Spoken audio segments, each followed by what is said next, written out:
Oke, shalom sahabat yang diberkati oleh Tuhan. Malam hari ini saya ingin kita belajar tentang satu topik, yaitu tentang menghina Tuhan. Di dalam perspektif Ibrani, menghina Tuhan atau penghinaan terhadap Tuhan dianggap sebagai sebuah tindakan serius, ya, yang melawan kekudusan dan otoritas Allah. Nah, kata menghina dalam bahasa Ibrani memiliki beberapa bentuk dan makna yang menggambarkan sikap yang meremehkan atau tidak menghormati Tuhan. Nah, teman-teman, kita lihat kata yang pertama, kata menghina Tuhan itu kata gadaf, ya. Kata gadaf itu berarti menghujat atau menghina. Kata ini digunakan untuk menggambarkan penghinaan secara langsung terhadap Allah. Misalnya dalam Imamat 24 ayat 11 sampai 16. Kemudian kata basah itu berarti menghina atau meremehkan, digunakan dalam konteks memperlakukan sesuatu yang kudus dengan tidak hormat. Kemudian kata calal yang berarti mencerminkan, yang berarti mencemarkan atau merusak. Nah, kata ini sering digunakan dalam konteks menodai kekudusan nama Tuhan. Kita bisa lihat di Yeskiel 36 ayat 20 dan juga dalam Keluaran 20, jangan menyebut nama Tuhan dengan sembarangan. Nah, kita juga bisa lihat ayat-ayat tentang menghina Tuhan dalam Perjanjian Lama, Imamat 24 ayat 11 sampai 16. Anak seorang wanita Israel menghujat nama Tuhan dan dihukum mati dengan dilempari batu. Kemudian Mazmur 74 ayat 18, ingatlah ini, musuh telah mencela Tuhan dan bangsa yang bebal telah menghina namamu. Yesaya 37:23, siapakah yang kamu cela dan hujat terhadap siapa engkau meninggikan suara dan memandang dengan sombong terhadap yang maha kuasa Allah Israel. Kemudian kita bisa lihat dalam Perjanjian Baru, itu Galatia 6 ayat 7 yang paling terkenal, jangan sesat, Allah tidak membiarkan dirinya dipermainkan, karena apa yang ditabur orang itu juga yang akan dituainya. Nah, saya membaca beberapa postingan dan beberapa komentar di dalam media sosial. Teman-teman, yang pertama, komentar yang ingin saya bahas sebelum nanti saya masuk, kita bisa melihat contoh Allah memberikan hukuman kepada orang-orang yang menghinanya. Nah, kita lihat, teman-teman, ada sebuah pernyataan dari seorang doktor, ya, dia bukan orang Kristen tapi sering menyentil-nyentil juga nah kekristenan. Nah, kita lihat dia berkata, apakah Allah nggak ada pekerjaan sehingga dia membakar wilayah di Altadena di California, ya teman-teman. Harus disadari pernyataannya ini kan dia memang bukan orang Kristen, tapi pernyataannya ini pernyataan yang perlu kita sikapi. Kan dia bilang bahwa apakah Allah nggak punya kerjaan apa? Lalu dia komen di bawah Allah sinting atau Allah gila, seperti itu, ya. Dia tulis di komentarnya. Nah, ini kan pernyataan orang skeptisme modern. Ya, tentunya dia tidak mempercayai keberadaan Allah yang entitasnya adalah roh dalam kedaulatan, dalam his own sovereign. Nah, ini yang harus dipahami. Ini kan pernyataan skeptisme modern terhadap kedaulatan Allah dan bagaimana cara Allah bekerja, menghormati, membela namanya. Dia bilang bahwa apakah Allah nggak ada kerjaan? Ingat bahwa Allahnya kita orang Kristen itu adalah Allah yang worker, seorang pekerja, dan kita harus tahu bahwa pekerjaannya, providensianya Allah, dia itu memelihara seluruh ciptaannya. Nah, ini jadi Allah kita adalah seorang pekerja, dan dari awal kejadian pekerjaannya adalah menciptakan bumi dan segala isinya dan menciptakan manusia yang akhirnya hari ini peradaban ciptaannya, yaitu peradaban ciptaannya manusia yang kemudian menghujat dia sendiri. Jadi Allah diseret ke ranah humanisme, bahwa seolah Allah itu bukan manusia. Allah itu punya kedaulatan, hak prerogatif. Dia mau lakukan apapun terhadap manusia suka-sukanya dia. Ya gitu. Jadi seringkali kan kita bilang, kok Allah kejam banget. Allah nggak kejam. Semua yang dilakukan manusia itu, semua apa yang dilakukan manusia itu yang dia dapat, apa yang ditabur itu yang dia tuai.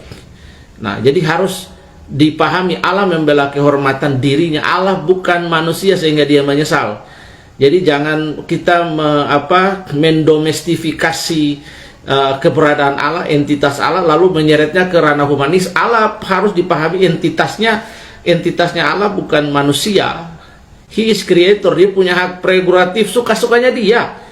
Iya, dan dia membela kehormatan dan dia membela kekudusannya. Dalam perspektif Kristen yang itu yang harus dipahami dengan baik sehingga kita nggak keliru. Lalu kita bilang Allah nggak punya Allah nggak ada kerjaan. Allah membela diri dan Allah membela kehormatannya dia. Jangan kita lalu termakan oleh pernyataan si dokter ini bahwa Allah nggak ada kerjaan. Ya, Allah kita adalah Allah yang bekerja. Dia bekerja menciptakan langit dan bumi, dan pekerjaannya dia sampai hari ini adalah dia memelihara segala sesuatu dalam konteks providensi, penyediaan bagi umatnya dan lain. Dia mengatur segala season, waktu, musim, cuaca, dan segala macam ciptaannya dia. Dia menyelenggarakan pemeliharaan terhadap seluruh ciptaannya dia. Jadi dia profesor ini, dokter ini kan mencoba untuk mendomestifikasi Tuhan, menyeretnya ke ranah manusia. Ya, jadi ketika dia menyatakan bahwa Allah kok nggak ada kerjaan. Ya, Allah bukan manusia, manusia aja ada kerjaan. Nah, seperti itu. Makan kerjaan, tidur itu pun kerjaan, dan aktivitas-aktivitas yang lain. Jadi jangan kita akhirnya tertipu oleh filsafat-filsafat bodoh seperti ini. Yang kedua, ada orang Kristen, saya nggak tahu dia Kristen atau tidak, tapi kemudian ada orang yang menimpali bahwa iman itu membutakan rasionalitas. Ini ya, ingat bahwa Allah berkata bahwa mengasihilah Allah dengan segenap akal budi. Ya, budi ini knows ini. Akal budi itu diisi dengan edukasi. Nah, bagaimana orang punya presuposisi pengetahuan akan Allah? Iman dan rasio itu berjalan bersama-sama. Tapi orang Kristen dalam teologi Kristen, Kekristenan tidak bertumpu semata kepada rasio, bertumpu semata kepada rasio ismenya, rasionalisme ismenya yang kita buang. Ya, tapi kita menggunakan rasio dengan segala potensinya. Jadi iman itu berjalan. Bagaimana seseorang mengetahui keberadaan Allah jika akal budi, knows, pikirannya, presuposisinya itu tidak diisi dengan pengetahuan, dengan knowledge about God. Nah, ini yang harus dipahami. Jadi, dan harus dipahami bahwa rasio itu adalah salah satu yang ditebus. Ketika manusia jatuh ke dalam dosa, salah satu hal yang paling ditebus itu adalah rasio manusia supaya kembali berpikir sesuai dengan the pattern of God, ya, pola yang Allah ciptakan. Nah, ini yang iman dalam kekristenan dan rasio itu mereka berjalan, tetapi tidak bertumpu kepada ismi, artinya bahwa semua yang dipikirkan dalam kekristenan itu berpusat kepada pikiran. Nah, ini dia. Bagaimana seseorang mengerti keberadaan Allah itu, di situ ada rasio, logika untuk berpikir. Di situ. Jadi iman dalam kekristenan dan rasio itu berjalan. Ya. Ini yang harus dipahami. Kita disuruh untuk mengasihi Tuhan.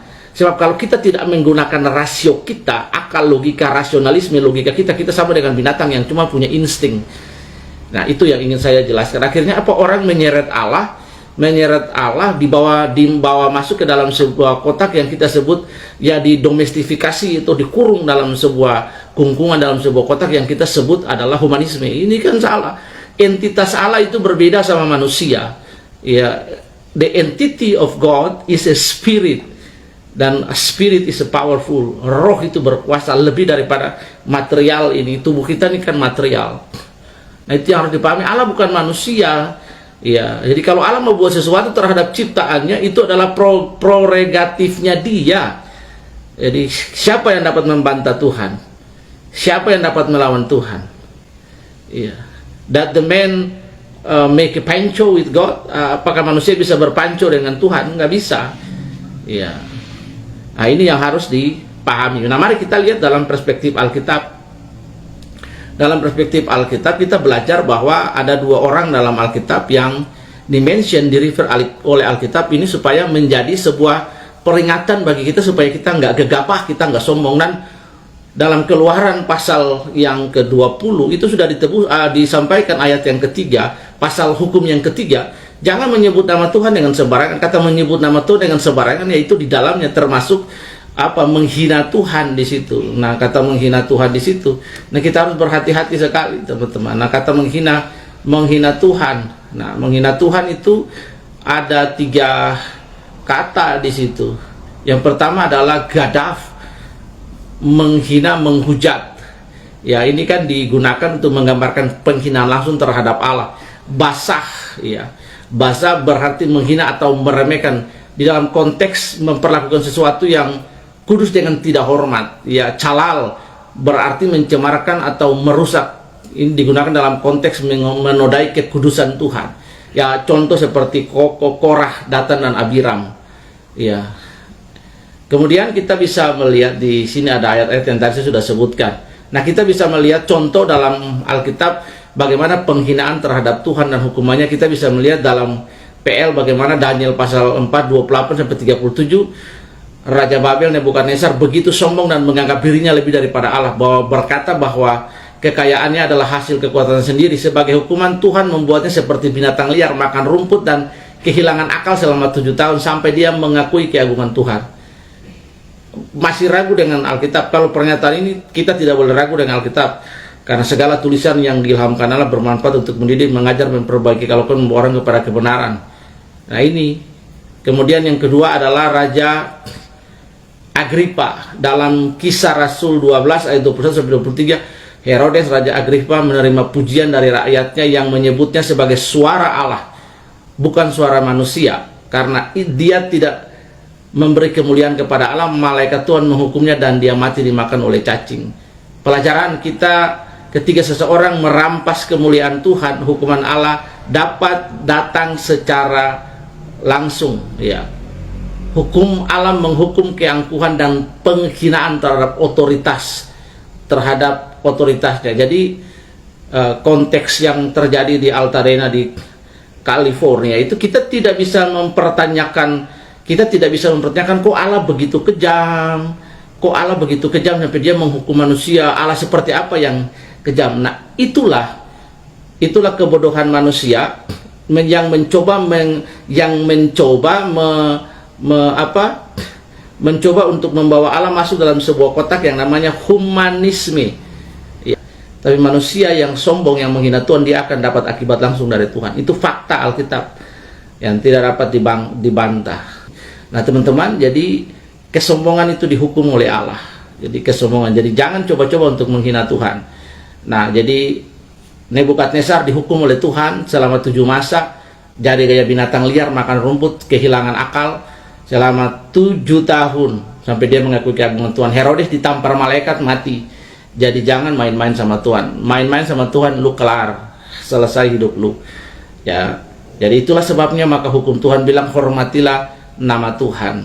Jangan menyebut nama Tuhan dengan sembarangan. Termasuk di dalamnya menyebut nama Tuhan, menghina Tuhan. Kata calal berarti mencemarkan atau merusak sesuatu yang digunakan yang menodai kekudusan nama Tuhan. Nah, ini masuk dalam konteks calal, penghinaan nama Tuhan yang di acara Globe satu hari sebelum kebakaran. Kemudian besa berarti menghina atau meremehkan dalam pengertian konstruksi Ibrani, ya. Digunakan dalam konteks memperlakukan sesuatu yang kudus dengan tidak hormat. Kemudian kata gadaf, menghujat atau menghina, digunakan untuk menggambarkan penghinaan langsung kepada Tuhan. Nah, seperti yang dilakukan perempuan itu ketika voting, ya, dia bilang God zero dan lain sebagainya. Dipahami, jadi Allah jangan didomestifikasi dalam sebuah kotak yang kita sebut humanisme. Kok Allah kejam banget? Allah nggak kejam. Apa yang kamu lakukan itu yang kamu tuai. Ya, karena itu Tuhan memberikan pengetahuan kepada manusia keberadaan tentang identitasnya dia, tentang Allah, bagaimana manusia harus menghormati Allah. Sesat, Allah tidak membiarkan dirinya dipermainkan, karena apa yang ditabur orang itu yang dituainya. Teman-teman, jadi ingat, jangan sampai kita menghina Tuhan. Sekali kita menghina Tuhan, maka selesai, sudah kelar hidup lu. Ya, tidak hari ini, tapi besok dan lain sebagainya. Jadi apa yang diperbuat Tuhan, apa yang diperbuat orang, itulah yang juga akan dituainya. Jangan sesat, Allah tidak membiarkan dirinya dipermainkan.